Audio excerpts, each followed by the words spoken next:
Bismillahirrahmanirrahim. Assalamualaikum warahmatullahi wabarakatuh. Perkenalkan, nama saya Darmita Konto, NIM 25125021, dengan mata kuliah Agama dan Sains yang diampu oleh Bapak Samsul Bahri, SPD, MPD. Mata kuliah saya pada hari ini berjudul Kisah Nabi Nuh alaihi salam. Setelah Nabi Idris wafat, sedikit demi sedikit iman masyarakat mulai menipis. Iblis dan pasukannya semakin gentar menggoda mereka. Kemudian mereka mulai senang membuat patung. Mereka mulai membuat patung untuk menghormati para pahlawan leluhur tokoh yang sudah mati. Patung-patung itu diberi nama sesuai nama tokoh-tokoh itu, sekedar penghormatan. Mereka mulai menyembah. Lama-kelamaan mereka mulai menyembah patung-patung itu. Mereka percaya bahwa patung-patung itu bisa membawa berkah bagi kehidupan mereka dan juga bisa melindungi nasib mereka. Di antara patung-patung yang disembah itu ada 5 patung yang diagungkan, yaitu yang pertama Wa'ad, yang kedua Su'a, yang ketiga Yahud, yang keempat Ya'uq, yang kelima Nasr. Inilah asal mulanya manusia menyembah patung dan berhala. Ya, tentu saja iblis dan pasukannya yang berusaha sekuat tenaga menghasut manusia agar tidak menyembah Allah, agar masuk neraka bersama mereka. Allah tidak membiarkan mereka semuanya tersesat tanpa memberi petunjuk. Allah memilih Nabi Nuh alaihi salam untuk mengingatkan kaumnya agar mereka meninggalkan penyembahan berhala dan kembali menyembah Allah Subhanahu wa taala. Siapakah Nabi Nuh alaihi salam? Nabi Nuh alaihi salam adalah cucu Nabi Idris. Fisiknya yang kuat terbukti dari umurnya yang sangat panjang, sekitar 1000 tahun. Hatinya mulia, sabar, luar biasa. Pikirannya juga sangat cerdas, rendah hati, soleh, dan taat kepada Allah Subhanahu wa taala. Nabi Nuh alaihissalam adalah Rasul Allah Subhanahu wa taala yang pertama. Sebelumnya Allah hanya mengangkat nabi-nabi saja. Mulailah Nabi Nuh berdakwah kepada kaum-kaumnya. Nabi Nuh mengajak mereka untuk memohon ampun atas dosa-dosa mereka dan kembali menyembah Allah Subhanahu wa taala agar tidak terkena azab Allah.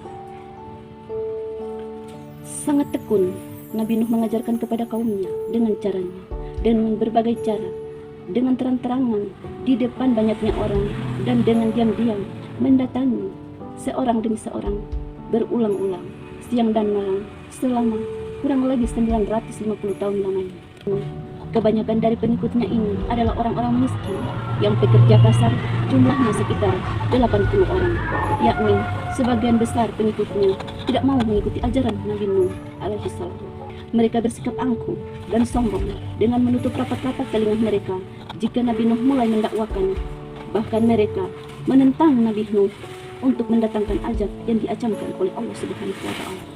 Nuh, berhentilah bicara, kami tidak akan percaya. Sekarang begini saja, datangkan azab itu pada kami. Jika kamu memang benar, kami yakin tidak ada akan azab yang akan menimpa kami. Kamu yang hanya berdusta. Sembari menertawakan Nabi Nuh alaihissalam mengadu kepada Allah Subhanahu wa taala dengan pembangkangan kaumnya yang keterlaluan. Allah berfirman bahwa memang pengikut Nabi Nuh tidak akan bertambah, hanya 80 orang. Selebihnya itu, mereka tidak akan beriman kepada Nabi Allah Subhanahu wa taala. Mereka telah sesat setelah jelas semua ketetapan Allah bahwa orang-orang itu tidak akan beriman. Maka Nabi Nuh memohon kepada Allah, "Ya Allah, ya Tuhanku, musnahkan mereka semua yang durhaka itu dari muka bumi. Mereka hanya membuat kerusakan dan melahirkan anak-anak yang durhaka." Kemudian Allah memerintahkan kepada Nabi Nuh untuk membuat kapal yang besar. Pada masa itu, ilmu perkapalan belum berkembang. Dengan adanya Allah mengajarkan ilmu itu kepada Nabi Nuh, maka pada saat itu Nabi Nuh bersama pengikutnya membuat kapal besar tersebut dari kayu yang ada didapati dari pohon-pohon di hutan di sekitar mereka. Ejekan kaum Nabi Nuh semakin menjadi-jadi di saat pembuatan kapal itu. Mereka merasa aneh. Bagi mereka, apalagi mereka tinggal jauh dari laut. Lihatlah bahwa Nabi Nuh sudah gila dan menertawakan dan berkata lagi, "Apa itu? Bikin kapal ya untuk belayar di hutan," sambil diiringi tawa yang menyoraki Nabi Nuh. Salam dan pengikutnya bersabar, tetap tekun menyelesaikan kapal tersebut. Kapal besar yang pertama dibuat oleh manusia. Subhanallah. kemudahan, kemuliaan Allah memerintahkan untuk mengumpulkan orang-orang kaumnya yang setia beserta binatang-binatang sepasang demi sepasang. Semua diangkut ke dalam kapal bersama orang-orang beriman, bersama keluarga Nabi Nuh, terkecuali istri dan salah satu anaknya, Kan'an. Mereka sama sekali tidak mau naik kapal. Mereka tidak beriman dan termasuk orang durhaka. Sementara itu, langit menjadi gelap, angin bertiup kencang, petir menggelegar, hujan turun sangat lebat dari dalam tanah. Penduduk dari dapur-dapur mereka dengan cepat, air membanjiri bumi, makin lama makin tinggi, menenggelamkan rumah, pohon-pohon, dan tentu saja orang-orang yang di luar kapal Nabi Nuh.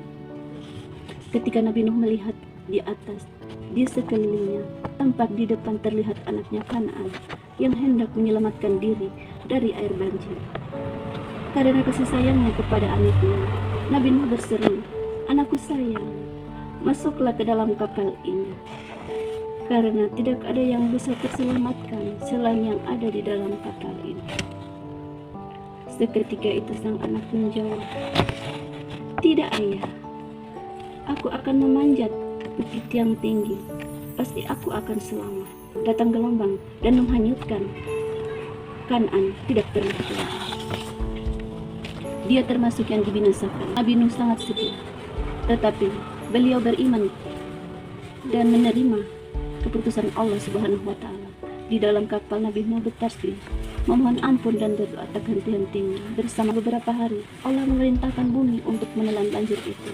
Hujan berhenti, air pun surut masuk ke dalam tanah. Kapal pun berlabuh ke daratan laut. Orang-orang beriman keluar dari kapal. Tapi syukur yang tak terkira, mereka bisa memulai hidup baru lagi tanpa ada gangguan dari orang-orang yang kafir yang sudah ditenggelamkan dan dibinasakan oleh Allah Subhanahu wa Ta'ala karena kesesatan mereka. Dari kisah Nabi Nuh memberikan kita kesadaran, pelajaran bahwa durhaka kepada Allah Subhanahu wa Ta'ala dan tidak patuh kepada Rasul utusan membuat manusia ditimpa azab di dunia maupun di akhirat nanti. Sekian dan terima kasih. Billahi taufiq wal hidayah. Wassalamualaikum warahmatullahi wabarakatuh.